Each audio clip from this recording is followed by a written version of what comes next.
Do you know who Omar Khadr is? Yes. Who's Omar Khadr? Do you know who Omar Khadr is? I've heard the name. Yeah. Have you heard anything about Omar Khadr? Have you heard anything, Mom?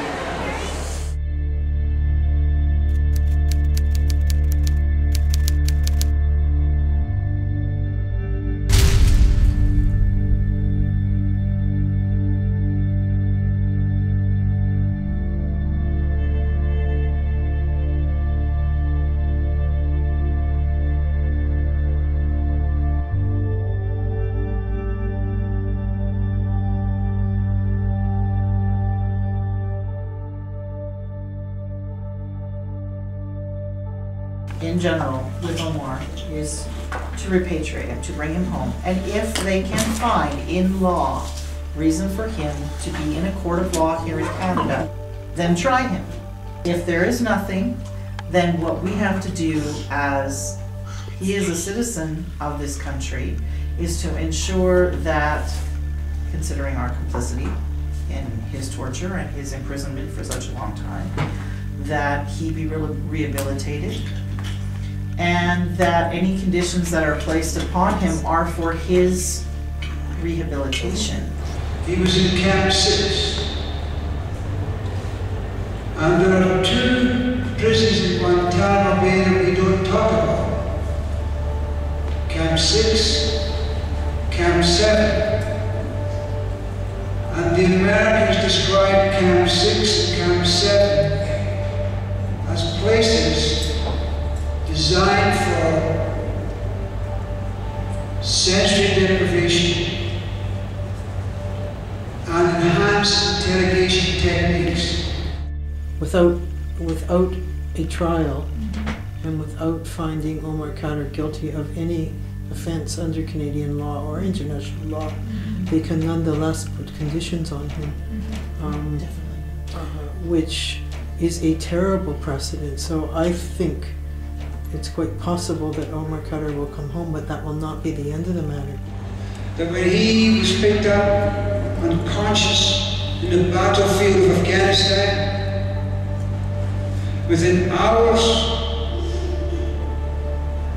he was unconscious for 4 days, and within hours of coming awake,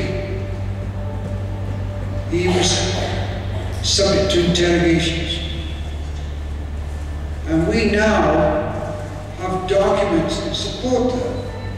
Well, Omar Khadr matters to me because he's a human being who, it seems to me, has been incarcerated for an extraordinarily long period of time without having had the right of a trial and without justice done to him. And he's been the victim of torture and has been used by others for their own purposes and had, in a very real way, his own childhood stolen from him. O you who believe, be you staunch in justice, witness for Allah, even though it be against you, or yourselves, your parents, kindred, whether or rich or poor, for Allah is near unto both of you. My heart goes out to him also because I live with a sense of the hope of the liberty of all, including release for the prisoners. This is one of the messages of Jesus in the Gospels that we try to believe and live out in our daily lives. And so when our campus community became aware of Omar Khadr's situation, it seems very natural to me that our student body would rise up as it did, and that we should all put our shoulder to the wheel and speak out for Omar and advocate for his repatriation and advocate for justice for this young man.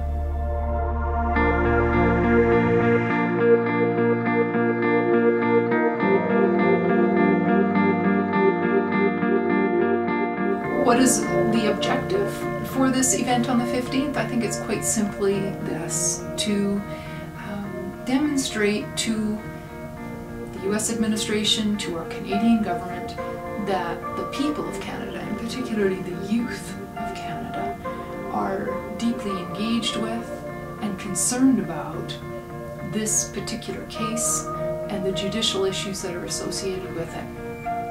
Fundamentally, we believe that every person deserves a fair trial, that everyone needs the opportunity to be presumed innocent until they're proven guilty, and finally, that we in no way, as Canadians, we in no way condone either our government's direct participation in torture or their willingness to have another government torture one of its own citizens. So that's what the rally is about.